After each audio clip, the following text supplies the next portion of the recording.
Assalamu alaikum, dear students. I'm Soumya Suhail with yet another lesson from first year English, compulsory English. As you know that we have been proceeding with our lectures. We started with the first unit, with the first lesson, and then we moved on to the next one. So the one that we are doing today is choice of career. Um, as we all know that in life, we all have to choose careers for ourselves. We all have to work for ourselves. And we know that there are so many careers to choose from. And I personally believe that the number of careers, professions that we can choose for our future has in a way increased if we compare it with the past. Similarly, the prestige that is associated with different professions has also changed. So basically, since all of us have to work and all of us have to earn a living for ourselves and our families, it is very important to choose a career for ourselves that not only is the one that provides us satisfaction, but at the same time, we enjoy doing our work. And if you are the breadwinner of your family, you earn a sufficient amount of money that can help you make both the ends meet. So, though this lesson is a part of first year English, I believe that this is, the choice of career is something that one needs to consider when one joins college. So since it's your first year at college, since you're a freshman at college, it's important that you study with a focus, you study with something in mind about your future endeavors, about endeavoring to chalk out or map out a future for yourself. So you need to consider what subjects you would study today that may help you in choosing a career tomorrow. So this lesson helps in this regard. It tells students what are the things that they need to consider when they are choosing a career for themselves. So after your years at college and then your years at university, you will be in a position to choose a career for yourself. So while you'll be choosing career, the guidelines that you have gone through in this lesson may help you choose a career that suits you, that suits your personality, that suits your interests, and that suits your taste, your aptitude. Because you see, it is not just about earning money.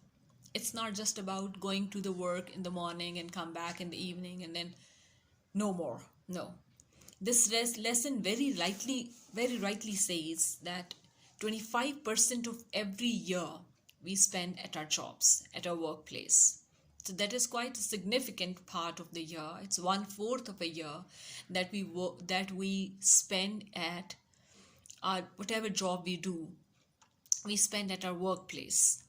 So the lesson says that it roughly makes 11 and a half years out of 35 years of service.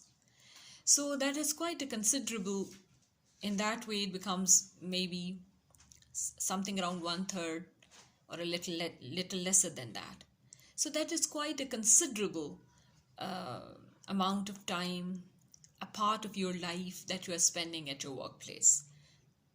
You can very well imagine what impact it would have on you, your personality, your mood, your life outside your workplace if you do not like doing that work at your office or at your workplace. And what a pleasant impact it would be on all these things if you like your work and if it satisfies you. So, this lesson in this way considers all those factors or most of those factors that you must keep in mind or you must look at when in future you'll be about to choose a career for yourself. Now here, another thing that is to be noticed is the style in which this lesson is written. This lesson is written in the form of a letter. It is a person who's writing a letter to another person, and they are trying to convey to them the ways that through which you can choose your career, the best possible ways that may help you choose a career for yourself. So in this lesson, they are achieving two ends in a way. One, they're guiding you through the process of choosing a career, and at the same time, they are telling you how is it that you write formal letters, how is it that you communicate formally to people through letters. So in the exercise, once you're done with this, after you have discussed the questions on this lesson, on the content of the lesson, we'll be talking about the format of a formal letter. We'll talk about how is it that a formal letter is written and what are the different parts of a formal letter. So there'll be another video for that purpose. In this video, I intend to discuss the lesson with you, to read out some important parts, and then to discuss some questions that are given in the exercise at the end of the lesson. So the first thing that the lesson talks about is, as I've already mentioned, the amount of time that we spend at our workplace. So we would like to do something constructive and productive about that time that we spend at a certain place. And since we spend a lot of time at a working place, it is important for us to choose a career that is satisfying. That is a career which does not annoy us, that we do not take as a burden. It must be a career that, one, that gives us satisfaction, that provides us satisfaction. Two, it makes us do the work we like. Three, it adds something to us, to our personality, to our life, to our thinking, to who we are. And of course, then there are other ends. It has to provide you with sustenance. It has to provide you with certain prestige in the society, and so many more ends that may be there, that are associated or linked with the choice of careers you make. So the first thing that the lesson talks about is this amount of time. It says you're on the job approximately 25% of every year.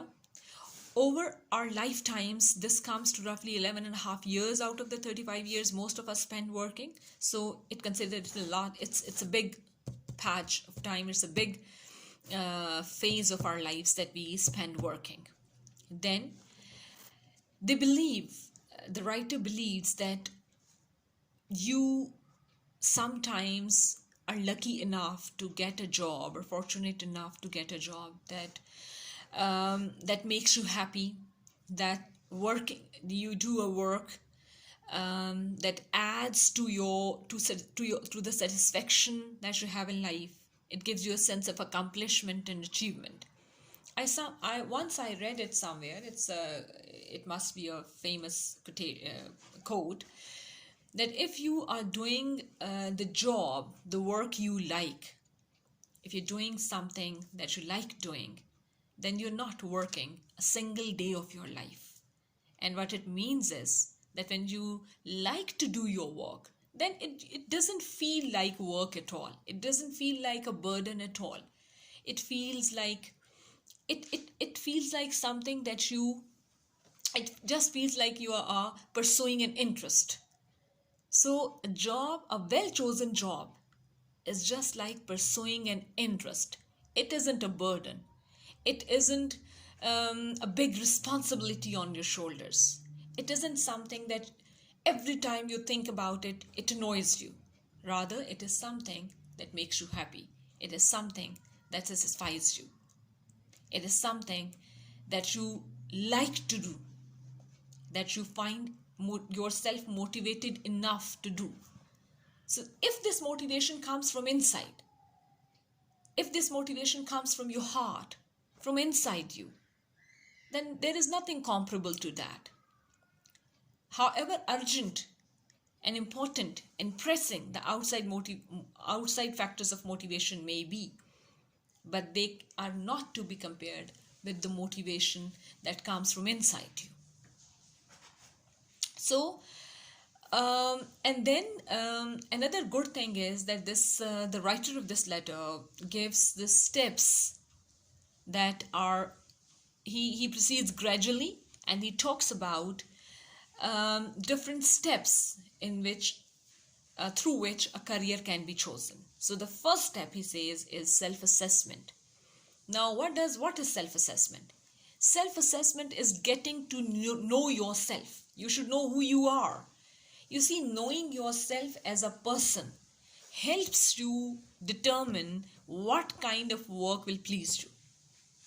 So he says that the first step in the choice of your, this is the second paragraph on the first page of this letter. This is page 67 in my book. And it says the first step in your choice of career is self-assessment. And then how does the writer define self-assessment? He says, what do I know about myself? If I know myself, and what are the things that I need to know about myself if I'm choosing a career? These are determining what your skills are. What are the things that you're good at? If you know your skills as a person, you will be in a better position to find a good career for yourself. Then, what you enjoy doing and what is important to you in your work and life is part of the process of self-assessment, which is fundamental to career development. So, the writer believes that self-assessment is something that is the first step towards choosing a career. You need to know what are your skills, what are you good at. It's in a way knowing your strengths and your weaknesses.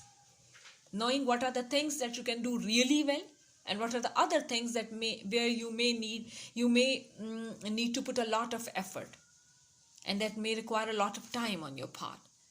Then your interests. What are the things that you're really interested in?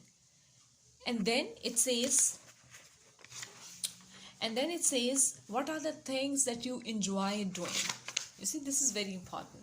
So many times we think that we enjoy to do something, but if we have to do it in a routine or if we have to do it as a job responsibility, we suddenly realize that this wasn't our kind of work. So what you need to know is, what is your kind of work? That is the first step, the writer says. Then, what do you have to do? What is the next thing that you have to do? Now, you see, in the next paragraph on page 68 in my book, the writer says that sometimes your likes and dislikes may be transitory, may be short-lived. You may think that this interests you, but what you do not consider is that this can change. Because our tastes, our likes and dislikes, they change. So many times they change. So what happened? Something that you had liked to do maybe 2 years back is something that you may not like in the next 2 years. So the thing is that you, in this way, what happens is that the writer wants you to consider only those things, only those ideas, only those tasks, only those interests that are to some extent that are constant to you. Something that always falls, he says, something that always falls under the heading like. Something that you have always liked. Something that hardly annoys you. Something that hardly feels like a burden. That is your true interest. That is something that truly interests you. So this is what the writer thinks is the right thing to do. Is the right job for you. That has some long-term, that where you can maintain a long-term interest. Something that does not experience a change. Then in step 3 or in step 2 maybe, once you have identified your interests, now you have to see what occupations or what professions match those interests. So, for example, if somebody likes a lot of reading or somebody likes a lot of writing, they can go into the professions where they can write, where they can edit, where they can proofread. They can be the editors of newspapers. They can be the content writers. They can be the proofreaders. So your interest will be reflected or would match some profession. The writer says sometimes if you like children, you can go into pediatrics maybe. You can be a doctor of children. You can sometimes be a daycare worker. You can be a Montessori teacher. And in this way, you will be connected with or working with children. So what happens is that your interest gets reflected in the profession that you choose. See? And then, so what do you do in the next stage after having chosen or after having identified your interests, the field of your interest? You have to look for the professions where that interest can be made use of. Then, the last paragraph is at page 68 in my book says, now that you're focused on a specific career based on your interest, identify the education, knowledge and skills it requires. Now this is very important, of course. If you think that you are interested in working with kids, and for that matter you decide that you will be a preschool teacher, let's say, where you can work with real young kids who are like 3 to 5 years, and you think like you would like to work with them, and it interests you to work with them, and you, because of your interest in kids, you choose to be, the profession you choose is a preschool teacher. Now the question that arises is that the next step that you have to follow is, what is the qualification that is needed to be a Montessori teacher or a preschool teacher? How much knowledge you should have? What skills should you have? What level of patience is needed to deal with kids or to teach them or to make them learn new stuff? So, like for example, we all know that to be a Montessori teacher, there is a specific Montessori education, a diploma or certificate that you do. It's a long course, 1-year course sometimes. And when they choose a Montessori teacher, they ask you, even in job advertisements, they ask you to have completed that course. Why? Because it will give you the required skills you need to work with children. So this is one thing. Many jobs require specific and specialized education, excuse me, education and qualification to work in that field. So you have to see, if you want to be a pediatric to work in a pediatric department, what would you need? You should know you have to be a doctor first, then do your FCPS in that field. So you see, so what is happening? You need to know, because you see, it is also important. I personally believe it is also important that sometimes you may change not your interest but the choice of your career.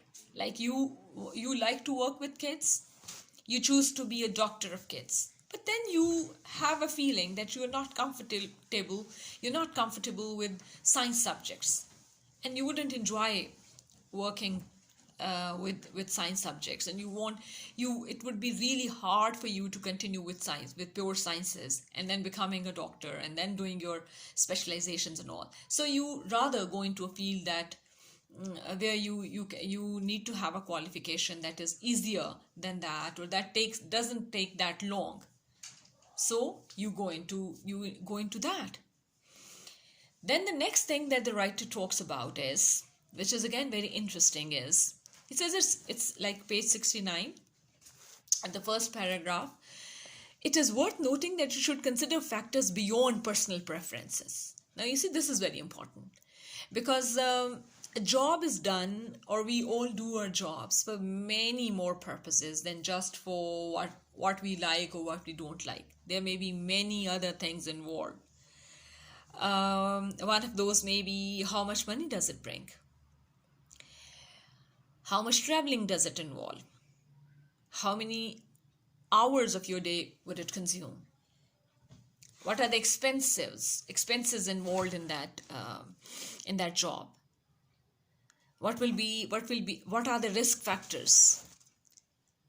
You see, so this now they give you the writer gives you a very good advice. He says that such kind of information can sometimes be got from the people who are already working in that field. You can ask them, like for example, you can ask them, how much traveling does it need? You can ask them, how much money does it bring? You can ask them, how many, like for example, for some people, getting promoted in their profession may be very important. So you can ask your colleagues sorry, not your colleagues, but the people who are already working in that department, in that office, in that job. You can ask them how much chances there are of going up. What are the requirements for getting promoted? Are there any exams? Are there any further qualifications? So you see, to get to know that job better, you may speak or you may seek advice from the people who are already in that job. So this is another factor. So far, we felt as if it is only the personal preference that will get you into a job, or that is on the top of the list about choosing a career. But now we come to know that there are other factors. We need to know whether it is really easy to get into or enter that field, that job, that occupation, that profession. Do you have the or it is demanding, it is difficult, and do you have the required level of patience to enter that field? So what happens is that it means that there are factors other than personal preferences that may also be involved in choosing your career. And since all of us work for our families, all of us work for sustenance, most above all, so we need to consider all those factors. So the advice they give you is that to know all those factors, you need to get in touch with people who are already working in those professions, and they can guide you the best. Then it says at the end, it says if you are a practical person. Pragmatic also means practical. This is page 69, second paragraph in my book. It says if you are pragmatic and practical in your choice of career, then what does pragmatic means? Again, practical is the same thing, where you are proactive on things and you believe in being practical and doing things, practically doing things. It says if you are that, then you should create your career action plan. And how do you make your career action plan? You have to talk about timelines. You have to see what timelines are required to reach this career, to start this career, to enter into this profession. Then you should know what do you expect from your career. And of course, it's the other way around also. So the writer says that you have to be very realistic about timelines and expectations. Do not think that, all right, the others did it in 3 years, but because I'm very enthusiastic, I'll do it in 2 years. No, what requires 3 years to be done requires 3 years. So we cannot be idealistic about such things. The writer says we have to be really realistic about expectations from ourselves and from the profession, of course, and we have to take care of the timelines. So what does the writer suggest? In the middle of the paragraph, he says, write down specific action steps to take to achieve your goals and help yourself stay organized. And as you keep on, so you have to kind of make, like for example, this plan can be in the form of a chart. You make a chart where you write, the first step is this, for this profession, for choosing this profession, for getting into this profession, for entering this profession. This is the first thing I have to do. This is the second thing, the third thing, the fourth thing, the fifth thing. And then you go step by step, giving every step and every stage the required time, the required energy that it takes to reach where you have to reach. And you'll also keep on checking. Once you complete this point, you check it. Okay, this is done. Reaching point number 2, step number 2, check it. So you check those points out, and that way, what do? You finally, at the end, of all once you have done, you are done with all the other steps. When you reach the end, you are closest to your profession. So you see, but this is, I think, the key to all this. The key to this career action plan is being realistic. The writer wants you to be realistic. He says, do not expect things from yourself that you cannot do. Do not expect yourself to do things in shorter times that need longer time to be completed. Of course, there'll be hitches. Of course, there'll be things that will be out of your management, or there'll be things that you will not be able to control. So you have to make time. You have to make space for such kind of factors also that are not always under your control. So in this way, the writer has given you step-by-step process to choose a career for yourself. I think we have gone through it quite exhaustively. We have talked about all the factors that the writer has talked about. What is your task? Your task is that before we proceed in the next video, we'll talk about the questions that are given at the end of this lesson. There are around 6 questions given at the end of this lesson. We'll talk about them. We'll discuss them in detail. But before that, it is advised that you read the whole lesson yourself. You read this letter yourself, word by word. You write down the meanings of any words that you find difficult, though when I read it, I didn't find any difficult words in it as such. So you have to read it yourself. While reading it, what is your job? While you're reading it, what you'll do is that you'll have a pencil in your hand. You'll not only underline the difficult words, you would at the same time, you would write down your notes in the class. Well, how would you write them down? For example, the steps of the process, the steps that he has talked about in the choice of career. You'll write down, you will number them. You'll say this is one. All right, first step. 2, you circle it. So what are you doing it? You're numbering all the steps. Similarly, you're taking down notes, something that you understand, something that you say, all right.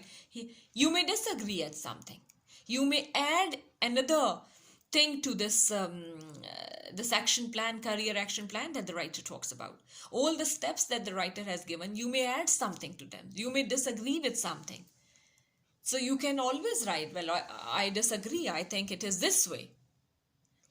Similarly, you may add something between the step 2 and step 3 and you say, all right, this is another step that the writer must have talked about, or that should be a part of career action plan. So this is how you read. This is creative reading. And more than creative reading, it is critical reading. This is called critical reading.